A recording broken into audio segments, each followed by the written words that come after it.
নমস্কার, আপনাদের সকলকে স্বাগত জানাই চ্যানেল রূপা মুখার্জিতে। জয় কৃষ্ণকালী মায়ের জয়। কৃষ্ণকালী মায়ের আশীর্বাদ আমাদের উপর এভাবে বর্ষিত হোক। কৃষ্ণকালী মা অন্তর্যামী, এ কথা আমরা সকলেই জানি। তাই অন্তর্যামী মায়ের কাছে চিৎকার করে কিছু বলার দরকার পড়ে না। এমনকি মঙ্গলা দেবীকেও কিন্তু জোরে জোরে বলার দরকার পড়ে না।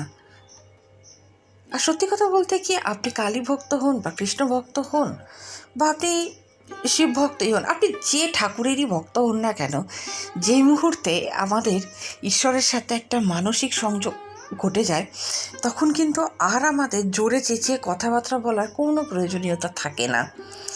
তখন মনে মনে কথা বলাটাই সব কিছু হয়ে ওঠে। মঙ্গলা দেবীও আগত দর্শনার্থী ও ভক্তদের উদ্দেশ্যে বারংবার এই কথাই বলেন, রোজ দিনই এই কথা বলেন যে মঙ্গলা দেবীকে আলাদা করে কিছু বলার দরকার নেই বা কৃষ্ণকালীর মায়ের সামনে আলাদা করে দাঁড়িয়ে থাকার কোনো দরকার নেই। হ্যাঁ, আপনারা বলতেই পারেন যে উনি ভিড় এড়াবার জন্য এই ধরনের কথাবার্তা বলছেন, কিন্তু কথাটার তো কিছু সারবত্তা আছে।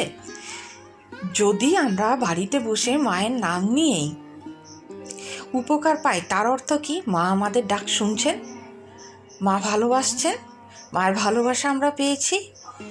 সুতরাং কোনো প্রয়োজনীয়তা নেই চিৎকার চেঁচামেচি করার বা মাথা ঠোকাঠুকি করার। আমরা শুনে নেব মঙ্গলা দেবী কী বলছেন। তার আগে আপনাদের কাছে অনুরোধ, ভিডিওটি ভালো লাগলে অবশ্যই লাইক, শেয়ার, কমেন্টস করবেন, চ্যানেল সাবস্ক্রাইব করে পাশে থাকবেন। আমি খুব খুশি যে দায়িত্ব তুই আমার হাতে তুলে দিয়েছিলি, আমি কিন্তু নিয়েছি মা, আমি নিয়েছি খুব ভালোবেসছি মা, আমাকে এতটা দিয়েছে। যখন মা স্বয়ং আমাকে বলছে আমি তো এই সময়, এই ডেটে, এই তারিখে, এই হাইটে আমি যাব, আমরা স্বামী স্ত্রী আলোচনা করছি, না আমি মাকে এখন আনতে পারবো না। আমি যখন পিকচারে পুজো করার পর মা মূর্তি রূপে আসবে, আমি যে না আমি তো আনতে পারবো না মা, আমার আনার ক্ষমতা নেই। তখন মায়ের খুব বাৎসরিক পুজোর সময় অনেক টাকা দেনা হয়ে গেছিল আমাদের, অনেক লোকজন নেমন্তন্ন করেছিলাম, খিচুড়ি, সবাই যে যা করলো আনন্দ করে চলে গেল।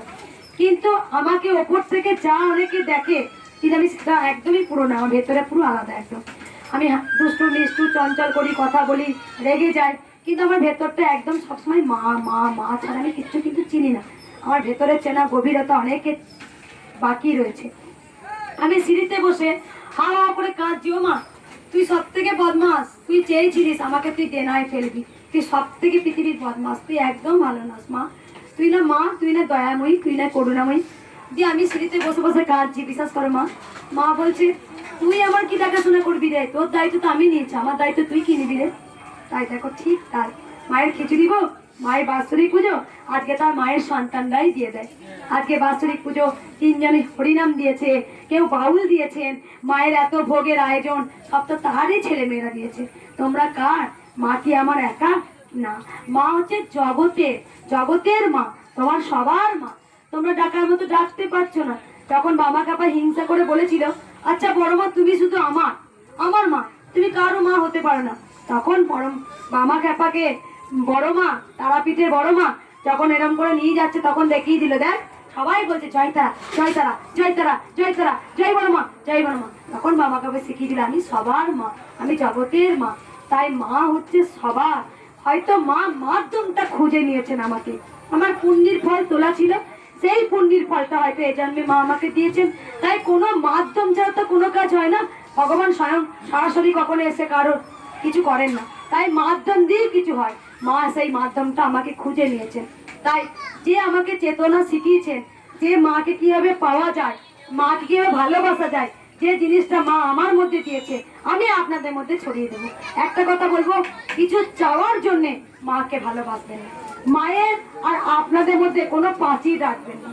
আপনার ছেলে অন্ধ, কানা বাবা, আপনার বৌমাকে 12 বছর সন্তান দেয়নি, তবু তুমি গোবিন্দকে ভালোবাসবে। আমার কিচ্ছু চাই না গোবিন্দ, তোমার যদি মনে হয় দেওয়ার তুমি ঠিক দেবে, কিন্তু আমি যেন তোমায় ভালোবাসতে পারি, তোমাকে যেন কোনোদিন আঘাত না করি গোবিন্দ, এই চেতনা চৈতন্য আমার মধ্যে দিয়েছে। এটাই হচ্ছে গোবিন্দকে পাওয়া। তাই তোমাদের সঙ্গে আমার এত পার্থক্য কেন হয়ে গেল? দেখবে আমার কষ্ট করার পর আমি মায়ের চরণ টিপে দিই, ওমা তুমি অনেকক্ষণ দাঁড়িয়ে ছিলে না আমার সাথে, এসো পাগুলো টিপে দিই। এটাই হচ্ছে মা আর সন্তানের ভাব। আমার কিচ্ছু চাই না। দেখবে তোমার না চাইতি গোবিন্দ তোমার মনের ব্যথা জানে, তুমি কি জন্য এসছো, কি কারণে আসছো, কি জন্য